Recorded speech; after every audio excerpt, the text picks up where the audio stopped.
కానీ 4 నెలలుగా నేను గమనిస్తూ వచ్చా. వైఎస్ఆర్ కాంగ్రెస్ పార్టీ సోషల్ మీడియాలో, వైసీపీ మెయిన్ మీడియాలో, వైసీపీ నాయకుల వెంట నన్ను మళ్ళీ లక్ష్యంగా చేసుకుని విమర్శలు. దీనికి కారణం ఏంటంటే వంశీ గారు, నాకు అనిపించింది చంద్రబాబు నాయుడు గారు మంత్రివర్గ విస్తరణ చేస్తారని ఎక్కడా చెప్పలా, మంత్రి అవుతానని నేను ఎక్కడా చెప్పలా, కోరుకుండొచ్చు అవుతానని ఎక్కడా చెప్పలా. కానీ పత్రికల్లో, సోషల్ మీడియాలో, టీవీలో వార్తలు దండిగా వచ్చాయి. ఆ ప్రముఖంగా ఆ వచ్చే వాళ్ళ జాబితాలో నా పేరు కూడా ఉంటూ వచ్చింది. అక్కడి నుంచి మళ్ళీ వైఎస్ఆర్ కాంగ్రెస్ పార్టీ అమ్మా వీడు మంత్రి అయితే ఎట్టా అని లక్ష్యంగా చేసుకుని విమర్శలు చేస్తూ వచ్చారు. ఈ పరిస్థితుల్లో సరి రాజకీయ పోరాటాలు నాకేం కొత్త కాదు. కానీ రౌడీ షీటర్లు, నేర చరిత్ర కలిగిన వ్యక్తులు, గత ఎన్నికల్లో వైఎస్ఆర్ కాంగ్రెస్ పార్టీ జెండా పట్టుకుని పనిచేసిన వ్యక్తులు, నేను వైసీపీకి దూరంగా జరిగిన తర్వాత ఆ 16 నెలలు నా వెంట నడిచే నాయకులు, కార్యకర్తల మీద దాదాగిరి చేసిన వ్యక్తులు ఒక హోటల్ రూమ్ లో కూర్చొని రూరల్ ఎమ్మెల్యేని చంపేస్తే డబ్బని ఒకడంటాడు, చంపేద్దామని ఒకడంటాడు, రేపు మాట్లాడదామని ఇంకోరు అంటారు. ఈ ముగ్గురు కాకుండా మరో 6 మంది ఉన్నారు. ఒక్క క్షణం ఉలిక్కిపడిన మాట వాస్తవం, దాంట్లో అనుమానం లేదు.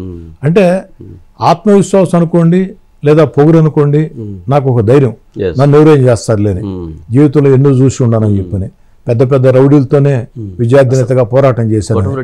ఎలా బయటపడింది నాకు తెలిసినంత వరకు ఆ ముఠా సభ్యుల్లోనే వారికి వారి భేదాభిప్రాయాలతో ఒకరిని ఒకరు, అంటే ఈ సంఘ వ్యతిరేక శక్తులు, రౌడీ షీటర్లు వీళ్ళని దేశభక్తులు కాదు, లేకుంటే పార్టీ విధేయులు కాదు, ఒకరి అవసరాల కోసం ఒకరు కలిసి పనిచేస్తూ ఉంటారు.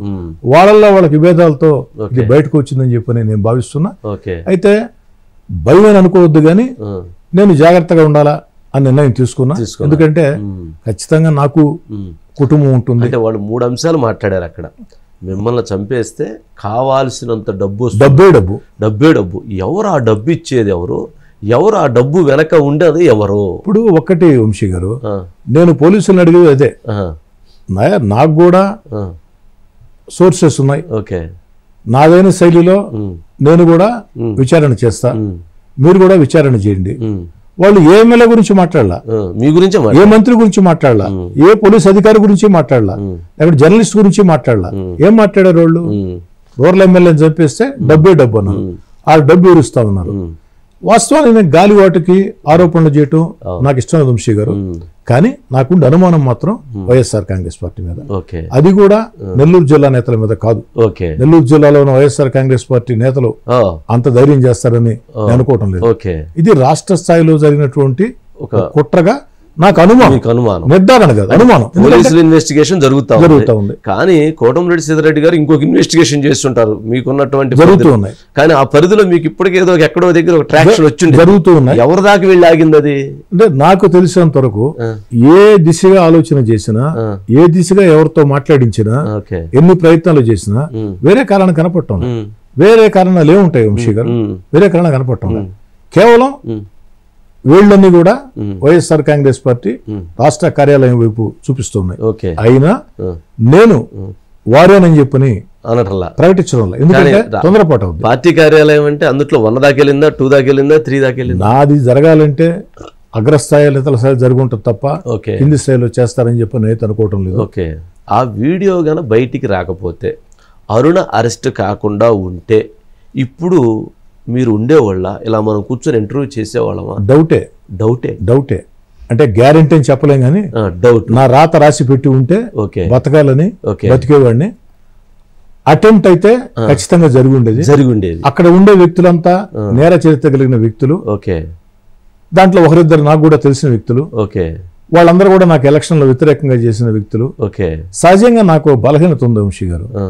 ఎవరైనా నా కాడికి వచ్చి సాయం చేయమంటే అది ఎవరన్నా కానీ సహాయం చేద్దాం, మన కాడికి వచ్చాడు కదా.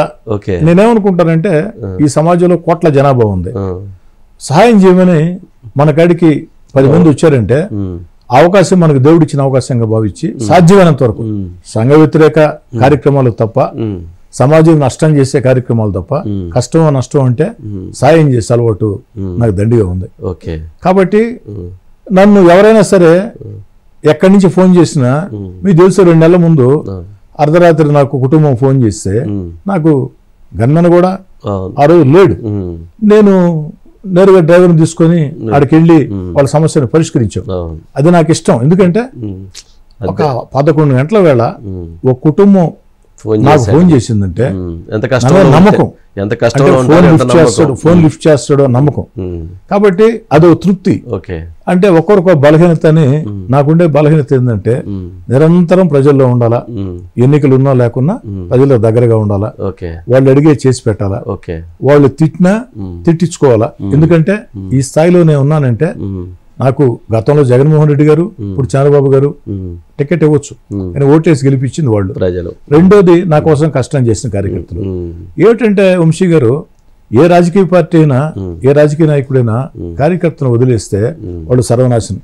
ఎందుకని చెప్తానంటే ఈ సమాజంలో ఒక అభిప్రాయం ఉంది వంశీ గారు, రాజకీయాలు తిరిగే రాజకీయ కార్యకర్తలన్నా జర్నలిస్టులన్నా చాలా చాలా బాగుంటారు ఆర్థికంగానే.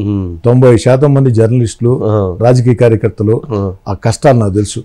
ఆ యొక్క తెల్ల సొక్క వ్యామోహం వెనుక, రాజకీయ వ్యామోహం వెనుక ఇంట్లో ఉండే కష్టాలు నాకు తెలుసు.